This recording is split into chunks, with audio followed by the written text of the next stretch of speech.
अयोध्या में भव्य राम मंदिर बन रहा है और शालिग्राम के पत्थर जिस प्रकार से नेपाल से अयोध्या लाए गए, महाराष्ट्र की भूमि से भी कुछ ऐसे ही अंश उस मंदिर में लगेंगे। क्या है ये उपहार? हमारे साथ बात करने के लिए मंत्री सुधीर भाऊ है। सुधीर भाऊ, राम मंदिर भव्य बन रहा है और महाराष्ट्र से आप क्या भेज रहे हैं राम मंदिर के लिए?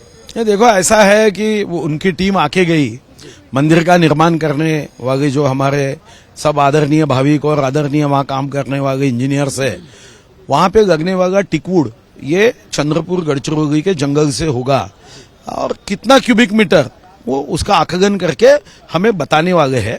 तो हमने मन में इच्छा प्रकट की कि महाराष्ट्र में वैसे भी प्रभु राम जी का संबंध रहा है, वो चाहे नासिक की पंचवटी हो, रामटेक हो, दंडकारण्य हो और विदर्भ, यहाँ तो प्रभु राम की ग्रैंड मदर राजा अज की पत्नी दशरथ की माँ, ये राजा अज की पत्नी इंदुमती ये विदर्भ से थी। तो हमें मन में तो ये भावना होगी कि मंदिर में हमारे यहाँ से टिकवुड अगर जाता है तो हमारे विभाग ने पेशकश की है कि हम डिस्काउंट में देंगे। तो ये क्या योजना है, कब ये टिकवुड भेजा जाएगा, उसके लिए क्या तैयारियां की गई हैं? क्या आप वहाँ खुद मौजूद रहेंगे? तैयारियां क्या की गई हैं? देखो, तैयारी तो बड़ी होगी, खुद तो मौजूद रहूंगा। मेरे जीवन में खुशी का क्षण रहेगा कि यहाँ से जाने वाले टिकवुड की पूजा वहाँ के गरीबों के हाथों से करते हुए, राम भक्तों के हाथों से करते हुए, हजारों लोग उस टिकवुड को साथ में चलते हुए उसको अयोध्या की तरफ रवाना करेंगे। तो वो तो एक तो अलग माहौल होगा भैया। वो तो कितने की संख्या में जरूरत बताई गई और मंदिर के किस क्षेत्र में इस्तेमाल होगा, कुछ बातें आपको बताई? सभी विस्तृत टिप्पणी वो दे रहे हैं। मंदिर के कौन से हम चाह रहे हैं कि मेन गेट बने, महाद्वार बने, अब वो सब हमको देंगे, कितना क्यूबिक मीटर लगेगा वो देंगे और उसके बाद फिर हम उसको उनको जैसे चाहिए वैसे लकड़ी भेजेंगे। वो हमारे लिए बहुत खुशी का समय है। वो खुशी आपके चेहरे पे नजर आ रही है, राम मंदिर में इस प्रकार का योगदान देना। और महाराष्ट्र सरकार की इसमें भूमिका कैसे होगी? जैसे नेपाल से जब शालिग्राम के पत्थर आए भगवान श्री राम, लक्ष्मण जी, सीता माता की मूर्ति बनाने के लिए, तो एक विशेष पत्थर मंगाए गए और विशेष रूट तैयार किया गया। महाराष्ट्र सरकार की क्या योजना होगी, आपकी क्या योजना होगी? देखो, ये सरकार की योजना कहना गलत है, ये समाज की योजना होगी। सरकार की योजना तो मैं वन मंत्री हूं, मैं रहूंगा, मगर मैं भी वहां रहते समय एक राम भक्त के रूप में रहूंगा। हम चाहेंगे कि ये भेजते समय सभी धर्मों के लोग ये उसकी पूजा करके वहां से वो भेजे।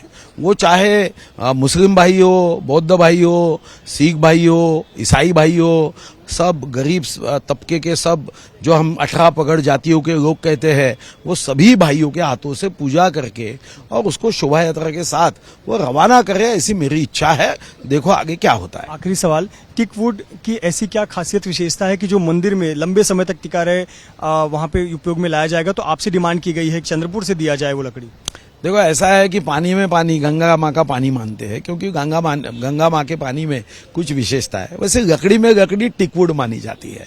टिकवुड में दीमक नहीं लगता, टिकवुड में और कई ऐसी विशेषताएं हैं कि टिकवुड अपने बरसात हो, कितने भी ऋतु हो, अपने आकार को वो खोता नहीं। ऐसी कई विशेषताओं की वजह से टिकवुड ये लकड़ियों में ऐसे समय बहुत उसको महत्व प्राप्त है। और दूसरी बात हमारे मन में एक है, वो तो उन्होंने अभी तक अनुमति नहीं दी है, मगर वहां पे एक बहुत पुराने वृक्ष की लकड़ी है जो आप देखने के बाद ही ध्यान में आएगा। एक लकड़ी का नाम राम रखा गया है, बहुत साल पहले, मेरे जन्म से भी पहले, और एक का लक्ष्मण रखा गया है। हाँ, मैं आगे तो कल सवेरे आपको फोटो उपलब्ध करूंगा, तो आपको उसके वो लकड़ी से ऐसा ध्यान में नहीं आएगा वो लकड़ी देखने के बाद।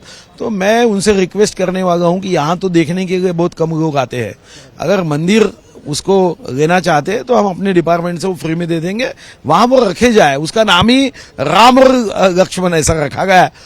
बहुत ही बड़े हैं, यानी वो पेड़ की जो उम्र है वो कई हजारों वर्ष की वो पेड़ की उम्र रही है, इसलिए उस लकड़ी का नाम जो है वो हाँ राम लक्ष्मण रखा गया है।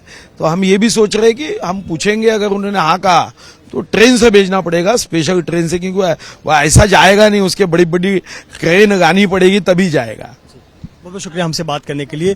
सुधीर मुनगंटीवार वन मंत्री हैं शिंदे सरकार में महाराष्ट्र के, जिनका कहना है कि अयोध्या में जो राम मंदिर बन रहा है उसमें महाराष्ट्र का भी योगदान होगा। जिस प्रकार से शालिग्राम के पत्थर नेपाल से अयोध्या लाए गए, वहां मूर्तियों का निर्माण हो रहा है, उसी प्रकार से जो मंदिर परिसर में कई जगहों पर लकड़ी के काम होंगे, वो लकड़ियां चंद्रपुर से यहां से भेजी जाएंगी, जिसके लिए एक टीम बाकायदा महाराष्ट्र आएगी, वन मंत्री से मुलाकात करेगी और आगे की प्रक्रिया करने के बाद यहां से जो लकड़ियां हैं, विशेष लकड़ियां, टिक वुड जिसे कह रहे हैं, ये उनको यहाँ से रवाना किया जाएगा। रवाना होने से पहले एक बाकायदा एक कार्यक्रम किया जाएगा, पूजा किया जाएगा और फिर सभी समाज को साथ में लेकर महाराष्ट्र से ये जो सौगात है वो अयोध्या के लिए रवाना होगी। कैमरामैन धर्मेंद्र पांडे के साथ मृत्युंजय सिंह, एबीपी न्यूज, मुंबई।